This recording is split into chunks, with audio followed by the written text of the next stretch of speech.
Vamos ler um texto sagrado? Gênesis 32, o versículo 22. Encontraram aí? Ele tem como título Jacó luta em Peniel. Naquela mesma noite, Jacó levantou, tomou suas 2 mulheres, suas 2 servas e seus 11 filhos e transpôs o val de Jaboque. E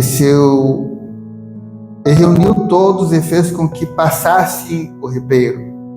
Também fez passar tudo o que lhe pertencia. Jacó ficou sozinho e um homem lutava com ele até romper do dia. Vendo este que não podia com Jacó, tocou-lhe na articulação da coxa, de modo que a junta da coxa de Jacó se deslocou na luta com o homem. Então o homem disse: deixa-me ir, porque rompeu o dia. Jacó respondeu: não te deixarei ir se você não me abençoar. Então o homem perguntou: como você se chama? E ele respondeu: Jacó.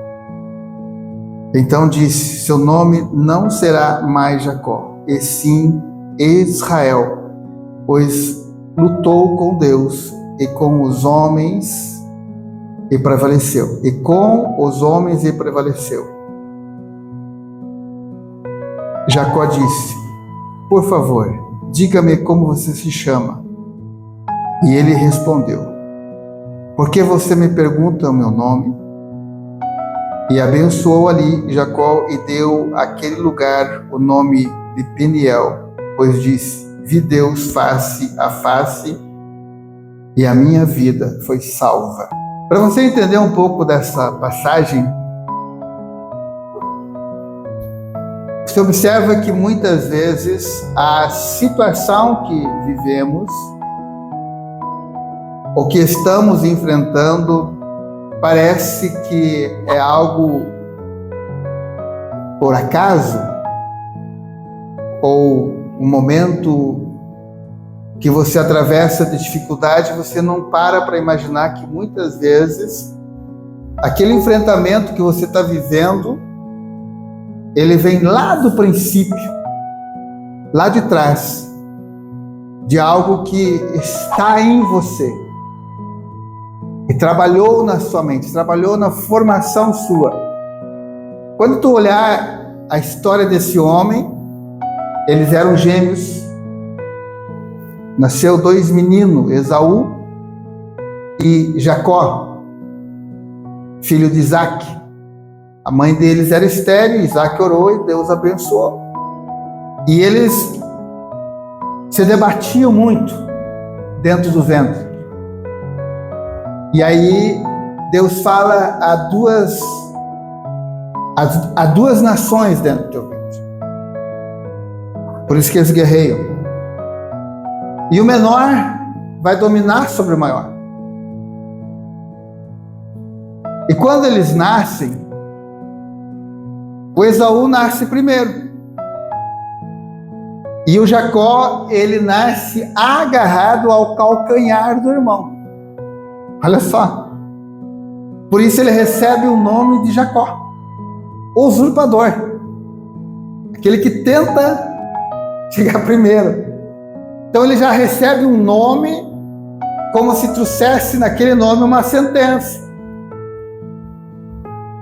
E você observa, irmãos, que dentro do desenvolver da história desse menino, o Esaú é um menino que se volta para o pai e a lida do pai.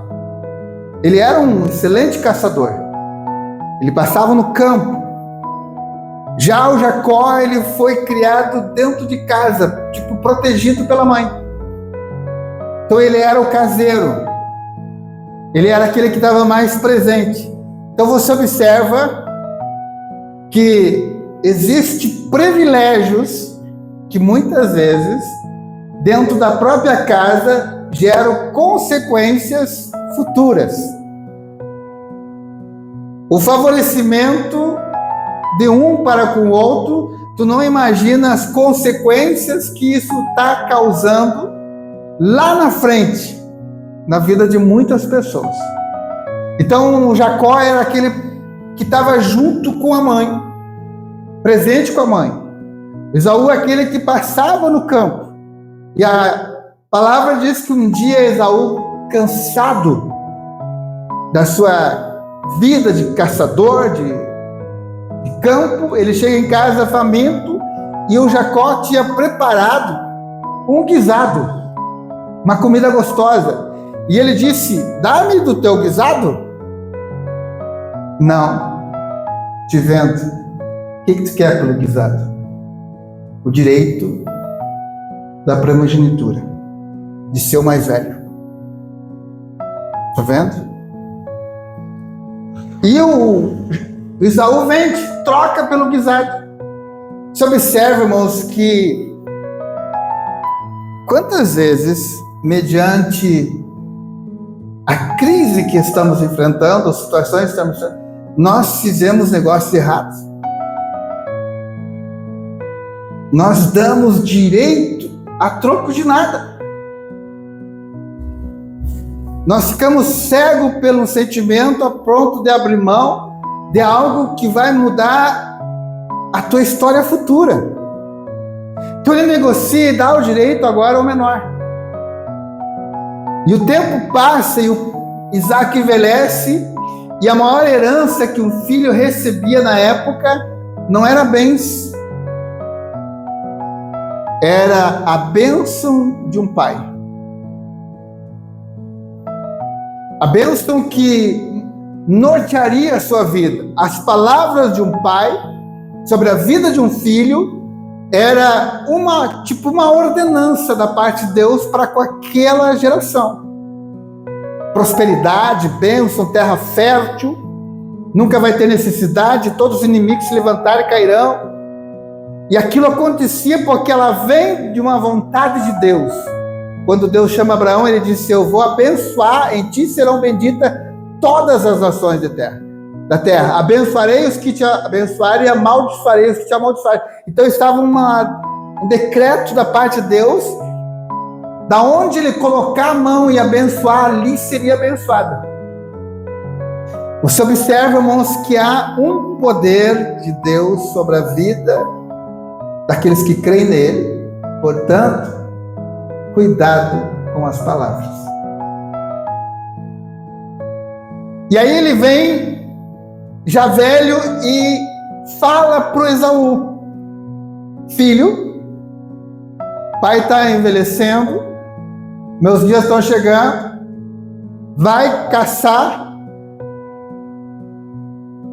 caça e faz um gostoso guisado e traz para mim me alimentar. Depois de eu me alimentar, eu vou ordenar bênçãos sobre a tua vida. Era o direito, o mais velho recebia isso. A mãe de Jacó escuta. E ela queria que o Jacó fosse abençoado. Tá vendo? Quando a gente quer dar mais para um do que para o outro. E aí, só que eram diferentes os meninos. O Esaú era um homem mais peludo, ruivo. O cheiro era diferente dele, porque ele era um caçador. Já o Jacó não tinha o cheiro do campo, da caça, pois ele era caseiro. Como enganar o pai? E aí entra a mulher na jogada. Eu vou pegar as roupas do teu irmão. Eu vou vestir em você. E nós vamos pegar o couro, o pelo de um cabrito e vão cobrir as suas mãos e o teu pescoço. E o teu pai não enxerga mais. Então, quando ele apalpar, ele vai sentir os pelos, que é como do teu irmão, e ele vai ordenar a bênção. E assim aconteceu. Ele vai lá como se fosse seu irmão. Chega lá apresentando aquele alimento para o seu pai. E o pai ainda desconfia e diz: mas como foi tão rápido a tua caçada, filho? Deus abençoa o pai. E eu encontrei a caça rápido. E ele chega mais perto porque ele não via. Ele diz: as mãos são de Esaú. O cheiro é de Esaú. Mas a voz parece de Jacó. Mas eu sou Esaú, pai. E ele abraça e abençoa. E a bênção era só para um, irmãos. Era só para um, não era para todos. E o mais velho, aquele dava toda essa bênção, e daí teria o domínio sobre o outro, e todo o domínio, todo o desenvolver de uma casa, de tudo que possuía, era daquele mais velho. E ordena a bênção. E aí então chega o Esaú com a caça. E vai lá levar para o pai. E aí o pai percebe que foi enganado. E aí não tem bênção. E aí tem uma maldição. Consequências. Tu vai pisar em terra, em solos infértil. Tu vai ficar na mão dos teus inimigos. E aí criou uma raiva e uma divisão na família. Uma guerra. E aí ele tentou matar o Jacó. O desejo dele era matar o irmão. E a mãe dele disse: fuja, meu filho. Vai para a terra de Labão, teu tio. Fuja para lá. Deixa passar isso. Até que se esvazie do teu irmão essa raiva contra ti. E quando isso se esvaziar, eu vou te avisar. E Jacó fugiu para a terra de Labão. Irmãos, a tristeza de uma família, de uma mãe, pelas consequências de uma ação errada.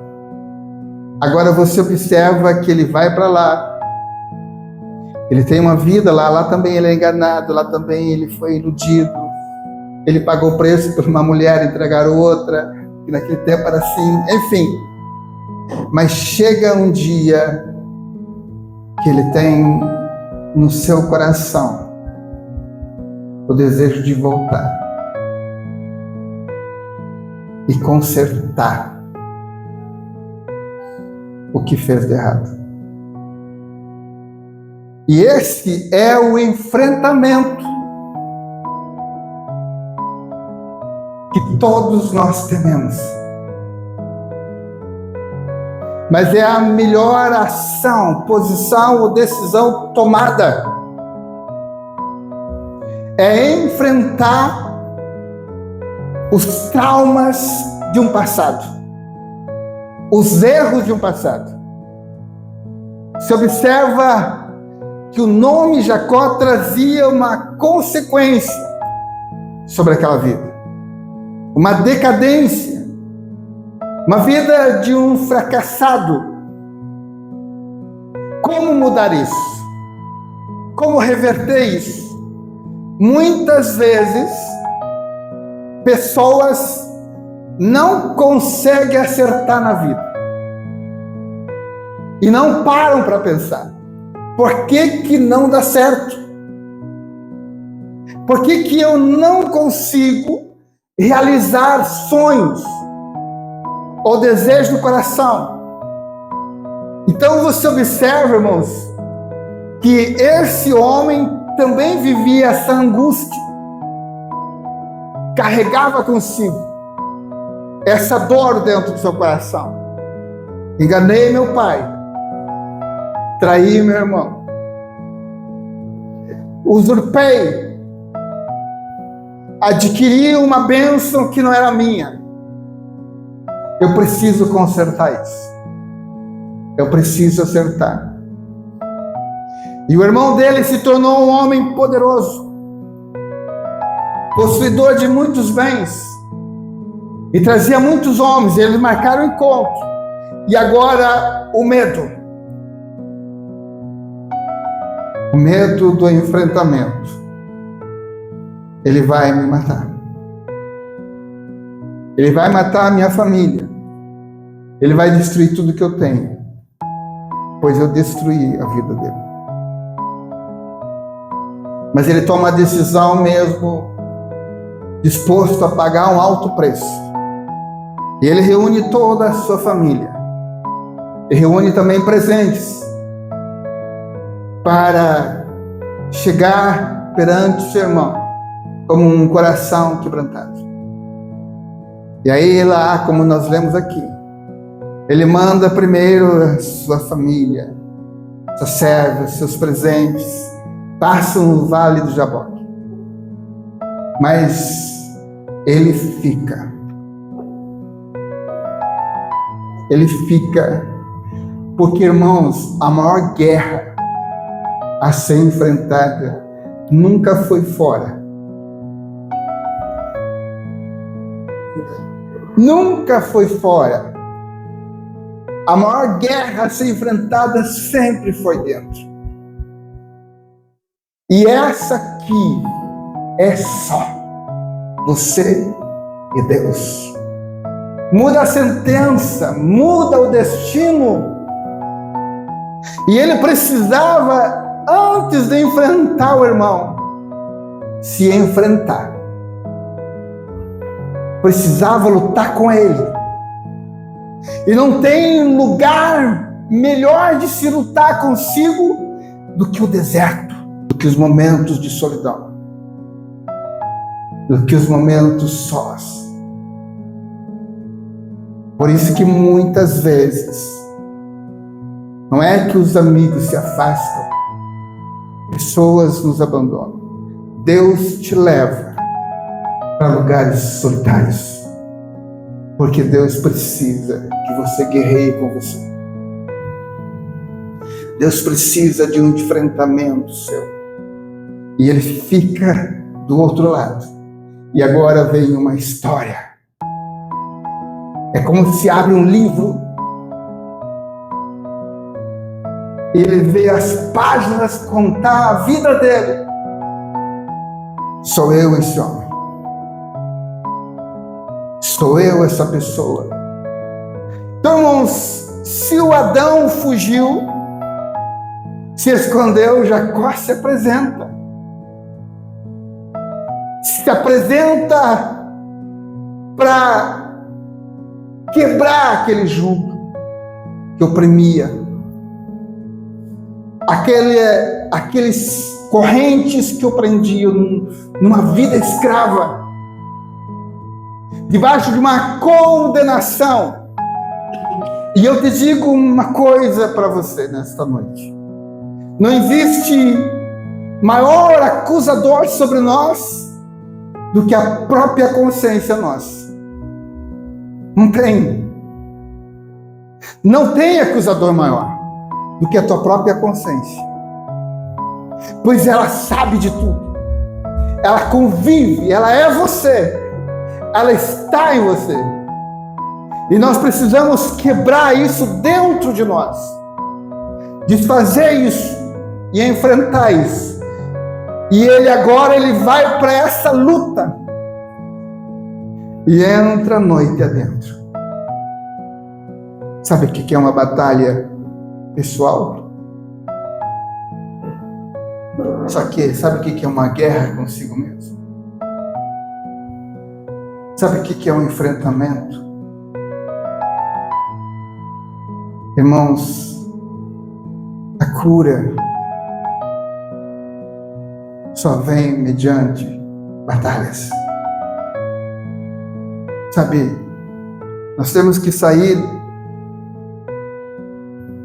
deixar de ser mimados, protegidos,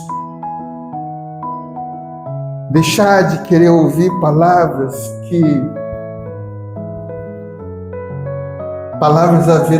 aveludadas que confortam, que massageiam o nosso ego. E nós temos que encarar uma realidade. Encarar um enfrentamento E esse homem, ele decidiu agora ficar para lutar com ele mesmo. E ele passa uma noite ali guerreando. Sabe quantas vezes temos essas batalhas? Cadê o sono? O sono se vai. É você o travesseiro e uma consciência. E uma guerra. E uma batalha. E as lágrimas que não cessam. Mas você não imagina o quanto isso faz bem. Quanto isso é libertador. Quando você se coloca diante de você. Você que vê uma coisa assim. Se o pai, se a mãe não tem a preocupação em formar um filho, Deus tem nos formado. Deus tem em nos ensinar. Deus tem em nos moldar. E Deus vai dizer para mim e para você sempre: a vida é um desafio, ela não é fácil. Mas é para ser vivida. É para ser enfrentada. É uma guerra. Mas é para ser guerreada. Então naquela noite, irmãos, se abre um entendimento. Se abre um entendimento. Quando ele vê na sua vida um perdão, um amor da parte de um pai, aonde transforma esse homem e muda o nome. Não mais Jacó,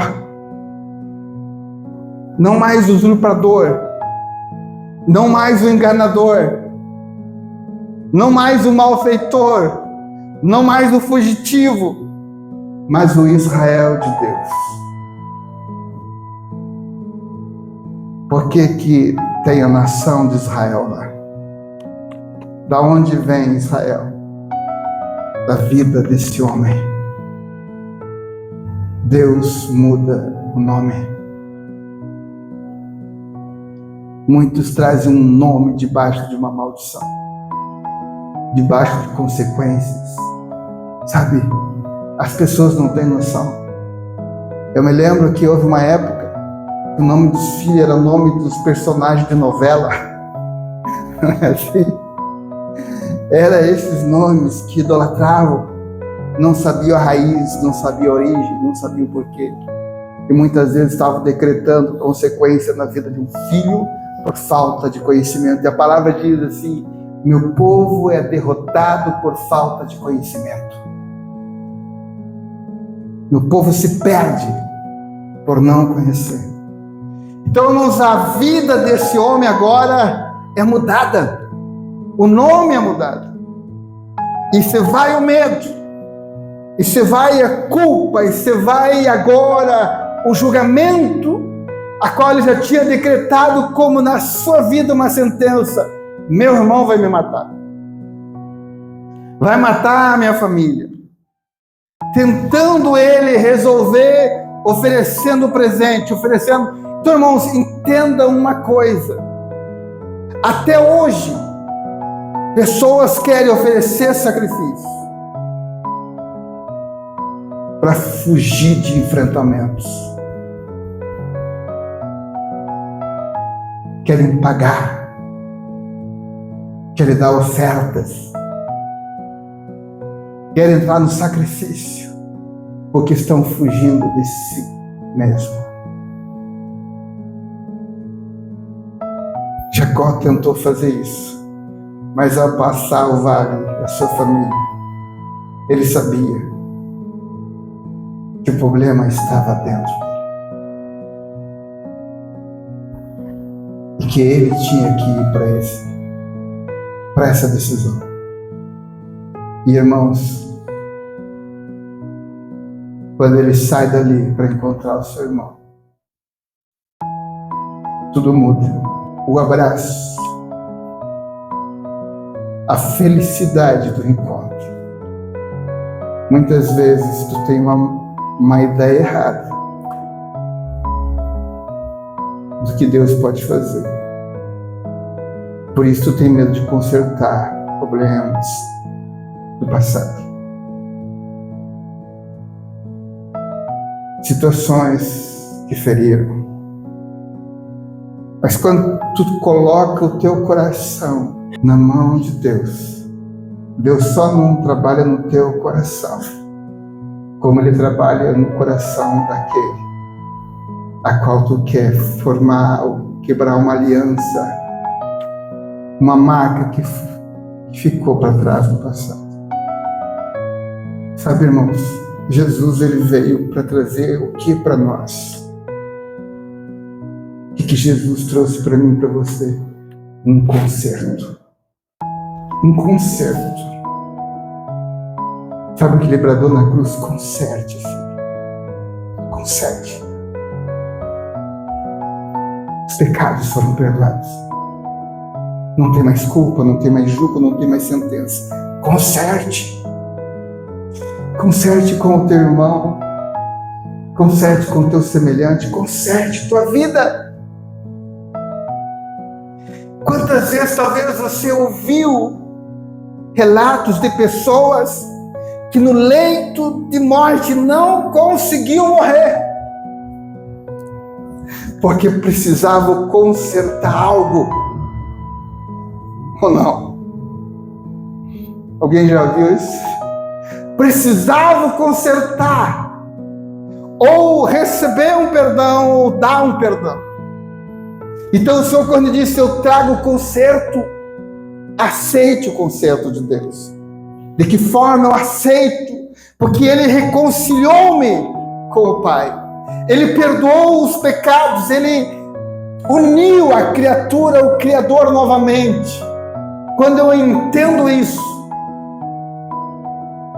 eu vivo isso, eu pratico isso, eu conserto, porque eu fui consertado.